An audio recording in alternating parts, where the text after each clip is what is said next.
If you're stuck between $20,000 a month and $100,000 a month, it's not because you're not working hard.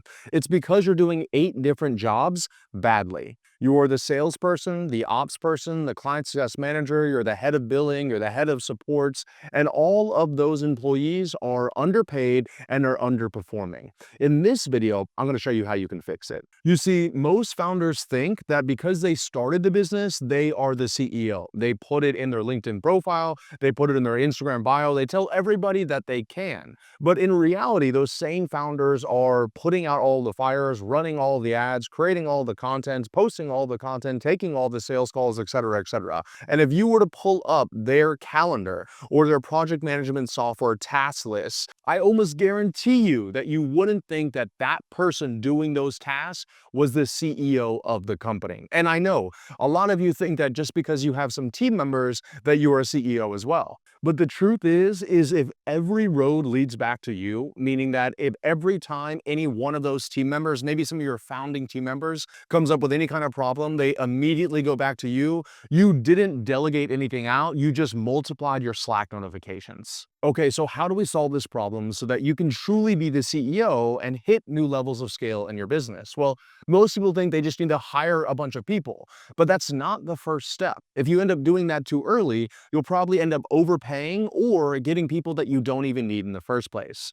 So the first step I take with all of my clients is we create an organizational chart. Now, I know, organizational charts are literally the most boring thing that you could ever think of. But the truth is they are incredibly powerful because most of you likely have never created a true organizational chart in your company that accurately reflects all the roles that you're doing. Meaning you've probably just made an organizational chart where it just has you and maybe 2 VAs and a salesperson there, but that doesn't actually show all of the tasks and the positions that you're currently doing in your company. Or some people create organizational charts because they went to some mastermind a year ago, they created it one time, and that's not the same organizational chart. That doesn't accurately reflect what the company looks like today. So we actually review our organizational chart every single quarter to make sure that it's as accurate as humanly possible, and it dictates who we need to hire or fire next. So let's walk through how I like to create organizational charts. So at the top, we're going to have the CEO. Okay. And this is the position that we all want you guys to get to. And I'm just going to put my name here as an example, as if I'm you. Okay. So I am the CEO of the company, so I'm putting my name on here. Now, from this point forward, I know that you could even be the only person inside your entire organization, but you need to write out all of the positions that you're currently fulfilling in the company. So let me just give you an example of a couple of my clients who are somewhere between the $20,000 and $100,000 a month range. So almost every single one of them is going to be their own marketing manager. Okay, so I'm just going to put marketing manager right here. And I'm going to put Ravi because they are doing the ads, the email, the copywriting, all of these things there. They're almost always also going to be a salesperson or a sales team leader. So I'm just going to put salesperson here. We're going to put Ravi here. And they're almost always definitely going to be doing some fulfillment work or client success. So we're going to put client success manager, CSM, and we're going to put Ravi right here as well. Right, so this is a very, very simple organizational chart. But of course, if you wanted to, as you scale, you can go more and more in depth. For example, instead of me saying I am the marketing manager, maybe if I wanted to segregate this out a little bit more, I could actually say that I am the copywriter. Okay. And I am also the media buyer. I'll put media buyer, MB. And I am also the content creator. And I am also the video editor. The varying levels of what you do here depends on what level you're at inside your business. So just as a general rule of thumb, I have found that the earlier on you are, the more helpful it is to write out all of the things that you're doing, because let's say you're at $20,000 or $30,000 a month, it's very unlikely that you're going to hire like a marketing manager or a CMO to do all the tasks for you. So it's easier to break it down into as much bite-sized pieces as possible. For example, another one here might be the social media manager, right? So I'll put SMM. That way, when we talk about the next step here and we start hiring some potential people, well, we can, instead of having to pay $40,000, $50,000 a year for some of these positions, like maybe a social media manager, you could maybe pay way less just to take smaller elements off your plate, which I'm going to talk about in a second. So of course, I could get more and more detailed inside of here, and that's what I do with my clients. But just for the sake of this video, I'm going to keep this organizational chart incredibly simple. But just to give you a few things that you're probably also doing, you're probably also going to be your own lawyer for your own company. You're probably also doing your bookkeeping or your finances. You're probably also going to be the billing agents, meaning that you chase after delinquent payments or people that charge back. You could be the data analyst. You could be the appointment setter. The list goes on and on. It's important for you to sit down and write them all out, because at least now you have total clarity on all the things that you're doing. And maybe it might explain why you're stuck right now, and also why you feel like you're running in place, why you're doing 60 to 80-hour work weeks right now, and yet you can't get past that current number. So anytime you're solving for a problem, the first and most critical step is proper identification of the problem. And that's really what this organizational chart has highlighted, hopefully for you. It's shown you that you are doing way too many roles and responsibilities. So now we can talk about what the next steps are to remove you from some of these positions so that you can scale. So the next step is called prioritization. And we're identifying who we need to hire first so that we can scale as quickly and as efficiently as possible. In order to do that, I'm going to walk you through pretty much the methodology that I created in order to help scale my clients' businesses. So just for context, to date, we've helped scale almost 3,000 coaches, consultants, course creators, and online service providers, and I have generated almost $30 million for my own company. So I know a thing or two when it comes to scaling, and I created a framework we call the critical constraint methodology, where in short, we've identified that at any point inside your business, there's one main constraint that's preventing you from hitting scale. Now, of course, there are probably hundreds of fires going on inside your company, and a big issue that I see is people treat all the fires the exact same, and thus they use all the resources across 50 different things instead of identifying what is the main thing that's preventing them from scaling. And of course, there's levels to it. So for example, we might have identified in step one that the main constraint preventing you from scaling is that you're doing 12 jobs. Now let's go a step further inside of that, and we might be able to say the critical constraint is one of these specific positions that we should outsource first. And let me give you an example of this critical constraint in action. Let's say that right now you're trying to scale and you're getting leads and you're getting calls, and you are currently able to handle the amount of calls and leads that are on your calendar. But the problem is that you are unable to fulfill on the promises you're making on the front end.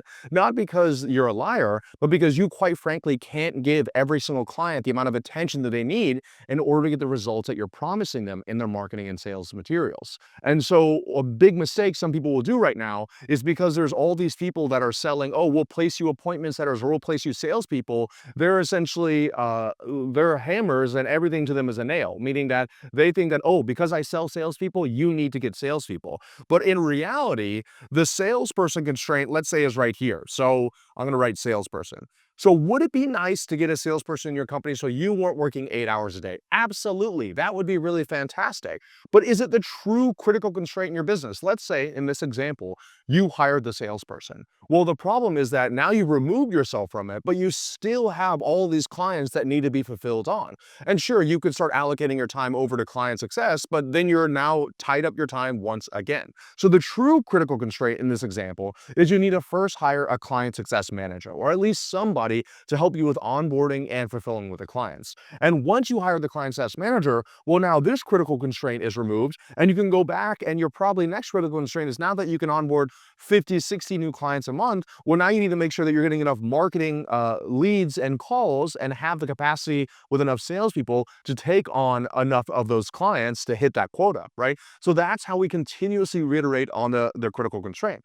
So if I go back over here and I look at our organizational chart that we created, you should be asking yourself, what's the true critical constraint? AKA, what is the one position I could hire for that if I hired for would immediately unlock the next stage in the business? So I'll give you a bunch of really great examples, and I'll give you some kind of mistakes that I see people make. A really great example is that you are currently the salesperson, and you have, let's say you're generating, I don't know, 40, 50 leads a day from your marketing efforts, and you're getting, let's say, 3 to 4 sales calls every single day. Well, you could go out and hire another salesperson or a client success manager, but let's assume that your client success is doing okay and you still have another 4 hours a day on your calendar. In this example, I would probably be looking to hire an appointment setter because they could potentially double the amount of calls in your calendar from the same amount of leads that you're getting currently.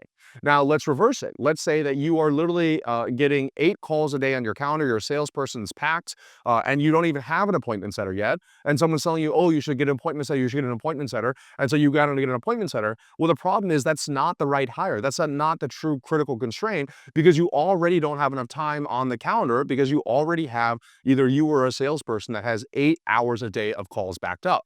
And so what you really should do is hire a salesperson first, and then you can go and hire an appointment setter now that you have an additional 8 slots on the calendar for somebody to fill. So that's why I always try to stay away from podcasts and on reels when people ask me, what's the right order of hiring inside of a business? Because the truth is, it could vary greatly. One of our portfolio companies right now that's scaling very, very rapidly, we hired a salesperson first, and then I was thinking we were going to hire an appointment setter next, but getting leads and calls was actually not the issue. The problem is that we're enrolling so many clients, I needed to hire a client success manager within the first 30 days of me acquiring equity inside this business. And now that we've done that, now we're going back over on the content side, and we're actually hiring somebody to help us create more content, to post more content on Social Media Manager so we can get more calls in the calendar, and we still haven't even hired an appointment setter yet. So it's important that you follow this critical constraint framework in order to make sure that you're hiring in the right order so you don't just start spending a bunch of money on a bunch of salary or payroll of people that you don't even need yet. Okay, just to recap, so far we have identified that the main problem here is that you are doing 8 different jobs, and we created an organizational chart to help illustrate that. Hopefully you have now prioritized which position you want to delegate out to somebody else, go out there and hire the person. And so the final thing that we need to do is we need to systemize a little bit. And what I mean by systemize, I mean we need to make it relatively easy for the new person to come on board and take over this position. Now, this is something that my clients get wrong all the time. I was actually on a call with one of my clients yesterday, and her virtual assistant just quit, no notice, after 2 years of working with her. And ironically enough, I actually had told this client that she needed to fire this virtual assistant 7 days ago, last Monday. And then I talked to her this Monday, and she said, yeah, that VA you told me to fire that I argued against, she literally just quit, no notice today, right? And I told her to quit because that VA, she had way outpaced that VA's skill sets and capabilities. And going back to what I said at the very beginning of this video, she just created another problem for herself because the VA would just encounter any issue and go straight to my client and say, oh, I need help doing this thing. And then my client ended up trying to tell her how to do it. And then it was this back and forth. And so she didn't truly delegate out the position, which is what you obviously want to do if you want to become the CEO. And so when she said, hey, this VA quit, this is what I'm going to do. I'm going to systemize everything. I'm going to automate as much as possible. I'm going to create SOPs and documents everywhere. That way, whenever the new person comes on board, it's going to be as easy as possible, and I can get an even better VA. And I told my client, I said, you're falling into a very common trap that a lot of entrepreneurs do, which is, okay, you lose this position, and because you want to maybe save some money, or you think that there was a problem with like VAs all around the world, whatever else it is, you try to automate and systemize and create SOPs for everything that person was doing. But in reality, the issue that you're doing here is now you're taking this time that you barely even have already, and you're spending it trying to create all these systems and automations, when in reality, you should just go out and find a better person, pay them a little bit more money, and then you still focused on the highest leverage activities. So for my client here, she's doing, I think she hit her first $100,000 a month. She's doing literally tens of thousands of dollars a month in profit. And here she is working on a $3 an hour task SOP for this VA that she wants to hire in the near future. And in reality, I was like, what you need to be doing is working on your YouTube videos and your joint partnerships, which is how she acquires the majority of her clients, because nobody else can do that stuff. And you just need to pay to get somebody to come in and do these tasks that you had this other virtual assistant doing. Because this time around, we're going to do things different. Meaning that the first time you hired that virtual assistant, that was probably the first hire that you ever made, and you didn't know anything about job descriptions or hiring or expectations or the roles or responsibilities. You didn't know about your company's values. You didn't know about skills tests. And so now we can hire somebody way better. Plus, you're now making a little bit more money. So I really don't recommend hiring another virtual assistant. Let's maybe pay a little bit more money and get somebody who has some problem-solving capabilities themselves, so that they can solve the issues without having to come to you every single time. And what I told her is that, you know what, don't systemize a thing. Instead, spend that time going out, doing interviews, and telling the candidates for a position that you're hiring for, hey, I have absolutely no onboarding and training material for this position. Here are the rough outline roles and responsibilities in the job description. How are you going to onboard yourself? And that is how I have hired every person moving forward for the last like 2 years. Because what I used to do is exactly what I said a second ago. I would create all these documents and SOPs, but almost immediately they would become out of date, right? Because things are moving so quickly today. And so what I'd rather do, and also you have the access of ChatGPT and the World Wide Web. So it's not that hard for anybody to figure out how to do something. And even if they do it 80% as good as you could do it, if you're not involved whatsoever, that's a huge win for you. So what I like to do with my new employees or whenever I'm hiring people is I literally am super transparent. I say, there's nothing here. For example, a salesperson, I might be like, look, I have no sales script. I have nothing. I'm going to give you 40 sales call recordings. And I want you to watch and listen to all of those. And then I'm going to put you on sales calls, right? And the people that are scared, the people that we're going to, be babied by you and have to ask you a question every 2 seconds, they're going to run away. The A players, the people that are problem solvers, the people that want full autonomy, maybe they're even previous entrepreneurs, they're gonna literally jump at the opportunity to be the CEO of their own position because they're onboarding themselves, they're training themselves, and they can eventually create their own systems. And the really special part about this whole thing is what I've learned is that if you let somebody create their own systems around how to do something, they're way more likely to actually follow those systems versus you try to create the systems yourselves and then force them on somebody else. And just to be crystal clear, this isn't a one and done thing. You should build a system around following these 3 steps: identifying, aka optimizing or updating your organizational chart, prioritizing, figuring out who you need to hire next in order to remove that critical constraint, and then systemizing, aka having somebody else build the system for you on some kind of frequent basis. So maybe on a quarterly basis, like what we do